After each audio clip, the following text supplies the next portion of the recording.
নমস্কাৰ ষ্টুডিঅ'ৰ মাজত মই মিহাচাই মুহূৰ্তৰ আটাইতকৈ গুৰুত্বপূৰ্ণ খবৰ লৈ কাৰণে চেষ্টা কৰিছো। ইতিমধ্যে বিদ্যুৎ বিলক লৈ চৰ্চা হৈ থকাৰ সময়তে বিদ্যুৎ বিলক লৈ প্ৰসংগ উত্থাপন হৈ থকাৰ সময়তেই শক্তি বিভাগৰ ফালৰ পৰা শক্তিমন্ত্ৰীয়ে ইতিমধ্যে গুৰুত্বপূৰ্ণ ঘোষণা কৰিছে।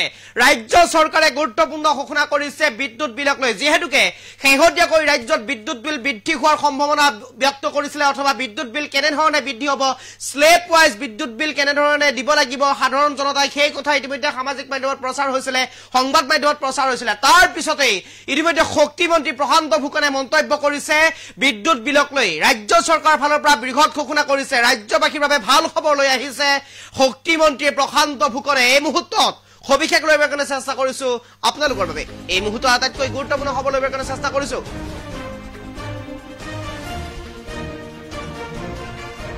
এই মুহূৰ্তত আটাইতকৈ গুৰুত্বপূৰ্ণ খবৰ লৈ কাৰণে চেষ্টা কৰিছো। ৰাজ্যত বৃদ্ধি নহয় বিদ্যুৎ বিল।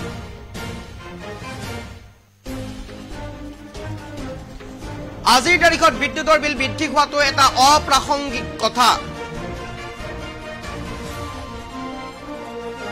আজিৰ তাৰিখত বিদ্যুৎ বিল বৃদ্ধি হোৱাটো এটা অপ্ৰাসংগিক কথা। আগতকৈ বিদ্যুৎ এতিয়া বহুত ৰাহি হৈছে। আগতকৈ এতিয়া 600 কোটি টকা ৰাহি হৈছে বিদ্যুৎৰ পৰা। এই মন্তব্য শক্তিমন্ত্ৰী প্ৰশান্ত ফুকনৰ।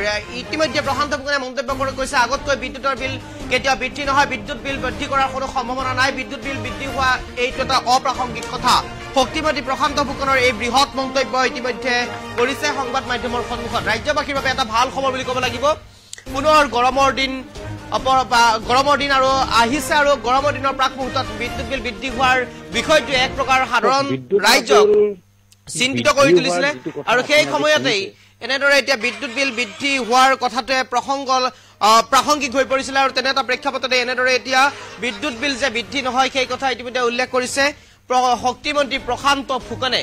শক্তিমন্ত্ৰীগৰাকীয়ে উল্লেখ কৰি কৈছে বিদ্যুৎ বিল বৃদ্ধি নহয়, বিদ্যুৎ বিলক লৈ বৃদ্ধি হোৱাৰ কোনো সম্ভাৱনা নাই, বা বিদ্যুৎ বিল বৃদ্ধি কৰাৰ কোনো পোষকতা কৰা নাই ৰাজ্য চৰকাৰৰ ফালৰ পৰা বিদ্যুৎ বিল কেতিয়াও বৃদ্ধি কৰা নহ'ব।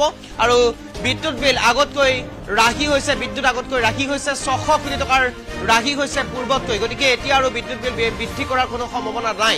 আৰু ইতিমধ্যে বিদ্যুৎ বিল বৃদ্ধিক লৈ কেইবাটাও বিষয় চৰ্চিত হৈছিলে সামাজিক মাধ্যমত কিংবা সংবাদ মাধ্যমত। তাৰ পিছতে শক্তিমন্ত্ৰী প্ৰশান্ত ফুকনে ইতিমধ্যে মন্তব্য কৰি কৈছে ৰাজ্যবাসীৰ বাবে এই ভাল খবৰ প্ৰদান কৰিছে, বিদ্যুৎ বিল বৃদ্ধি নহয়, চৰকাৰে ইতিমধ্যে এই কথা ঘোষণা কৰিছে। এই মুহূৰ্তত প্ৰশান্ত ফুকনৰ মন্তব্য আছে শক্তিমন্ত্ৰী, শুনাব বিচাৰিছো। বৃহত্তৰে চাই আছে, আৰু আমি যিমান চেষ্টা কৰি আছো যে ৰাইজক সেৱা কৰাৰ ক্ষেত্ৰত বিদ্যুতৰ ক্ষেত্ৰত আমি আমাৰ ফালৰ পৰা আপ্ৰাণ চেষ্টা কৰিছো। আপোনাৰ বিদ্যুৎ মাথোন নিৰ্ধাৰণ কৰিব বুলি খবৰ ওলাইছে, আপোনাৰ দুপৰীয়া বেলেগ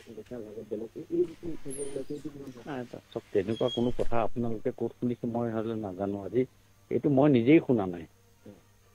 পলিচি মেকিঙত হয়তো ময়ো থাকিম, কিন্তু মই নিজেও আজিলৈকে এই কথাটো শুনা নাই। আপুনি ক'ত শুনিছে নাজানো। যেতিয়ালৈকে কোনো এটা কথা নহয় তেতিয়ালৈকে এই কথাটোৰ সত্যতাটো আমি একো ক'ব নোৱাৰোঁ। সেইকাৰণে আপোনাক এই ওপৰত মই কিবা টিপ্পনী কৰিব খোজা নাই। মই সেই বিষয়লৈ এই মুহূৰ্তত আপোনাক একো ক'ব নোৱাৰোঁ, কাৰণ যিহেতু মই শুনা নাই, জনা নাই, বুজা নাই। চাওক, বিদ্যুৎ মাতুল বৃদ্ধি হোৱাৰ যিটো কথা আপুনি আজি শুনিছে, সেই কথাটো আজিৰ ডেটত কোনো প্ৰাসংগিকতা আছে বুলি মই নাভাবোঁ। কাৰণ আমি এতিয়া বিদ্যুতৰ পৰা আমাৰ ৰাহি হৈছে, আমি অলৰেডি আপোনাকে জানে যে আমাৰ 600 কোটি টকা ৰাহি হৈছে, আৰু আমি বিভিন্ন চ'ৰ্চৰ পৰা আমি নিজৰভাৱে বিদ্যুৎ উৎপাদন কৰাৰ ক্ষেত্ৰত আমি বিভিন্ন ব্যৱস্থা আমি হাতত লৈছোঁ। আজিও মই ব্যক্তিগতভাৱে মই বিভিন্ন জেগাত গৈছোঁ। এতিয়া আমাৰ লোৱাৰ কপিলী প্ৰজেক্টৰ পৰা 120 মেগাৱাট আমাৰ প্ৰডাকশ্যন হ'ব। আমি ছ'লাৰৰ পৰা আমি ব্যৱস্থা হাতত লৈছোঁ। এই ক্ষেত্ৰত এই মুহূৰ্তলৈকে আপুনি যি ধৰণে কথাটো শুনিছে, এই কথাটো আজিৰ ডেটত কিবা প্ৰাসংগিকতা আছে বুলি মই নাভাবোঁ। কিন্তু কথাটো হ'ল যে আমি সময়ে সময়ে এই গোটেই ব্যৱস্থাটোৰ ওপৰত আমি তদাৰকী কৰি আছোঁ। খুব নিৰীক্ষণভাৱে সকলোৱে কৰি আছে। মাননীয় মুখ্যমন্ত্ৰী মহোদয়েও এই বিষয়টো খুব সুন্দৰভাৱে এটা দৃঢ়তাৰে চাই আছে, আৰু আমি যিমান চেষ্টা কৰি আছোঁ যে ৰাইজৰ সেৱা কৰাৰ ক্ষেত্ৰত বিদ্যুতৰ ক্ষেত্ৰত আমি আমাৰ ফালৰ পৰা আপ্ৰাণ চেষ্টা কৰিছোঁ। তিনিটা কৰিছিলে আপোনাৰ বিদ্যুৎ মাথোন নিৰ্ধাৰণ কৰিব বুলি খবৰ ওলাইছে, আপোনাৰ দুপৰীয়া বেলেগ চব তেনেকুৱা কোনো কথা আপোনালোকে ক'ত শুনিছে মই হ'লে নাজানো। আজি এইটো মই নিজেই শুনা নাই। পলিচি মেকিঙত হয়তো ময়ো থাকিম, কিন্তু মই নিজেও আজিলৈকে এই কথাটো শুনা নাই। আপুনি ক'ত শুনিছে নাজানো। যেতিয়ালৈকে কোনো এটা কথা নহয়, তেতিয়ালৈকে এই কথাটোৰ সত্যতাটো আমি একো ক'ব নোৱাৰোঁ। সেইকাৰণে আপোনাক এই ওপৰত মই কিবা টিপ্পনী কৰিব খোজা নাই। মই সেই বিষয়লৈ এই মুহূৰ্তত আপোনাক একো ক'ব নোৱাৰোঁ, কাৰণ যিহেতু মই শুনা নাই, জনা নাই, বুজা নাই। চাওক, বিদ্যুৎ মাতুল বৃদ্ধি হোৱাৰ যিটো কথা আপুনি আজি শুনিছে, সেই কথাটো আজিৰ ডেটত কোনো প্ৰাসংগিকতা আছে বুলি মই নাভাবোঁ। কাৰণ আমি এতিয়া বিদ্যুতৰ পৰা আমাৰ ৰাহি হৈছে। আমি অলৰেডি আপোনাকে জানে যে আমাৰ 600 কোটি টকা ৰাহি হৈছে, আৰু আমি বিভিন্ন চ'ৰ্চৰ পৰা আমি নিজৰভাৱে বিদ্যুৎ উৎপাদন কৰাৰ ক্ষেত্ৰত আমি বিভিন্ন ব্যৱস্থা আমি হাতত লৈছোঁ। আজিও মই ব্যক্তিগতভাৱে মই বিভিন্ন জেগাত গৈছোঁ। এতিয়া আমাৰ লোৱাৰ কপিলি প্ৰজেক্টৰ পৰা 120 মেগাৱাট আমাৰ প্ৰডাকশ্যন হ'ব। আমি ছ'লাৰৰ পৰা আমি ব্যৱস্থা হাতত লৈছোঁ।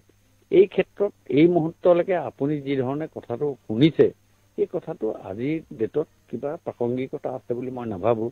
কিন্তু কথাটো হ'ল যে আমি সময়ে সময়ে এই গোটেই ব্যৱস্থাটোৰ ওপৰত আমি তদাৰকী কৰি আছোঁ।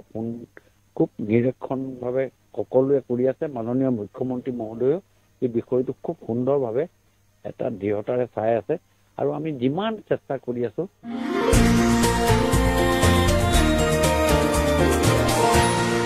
Anytalks,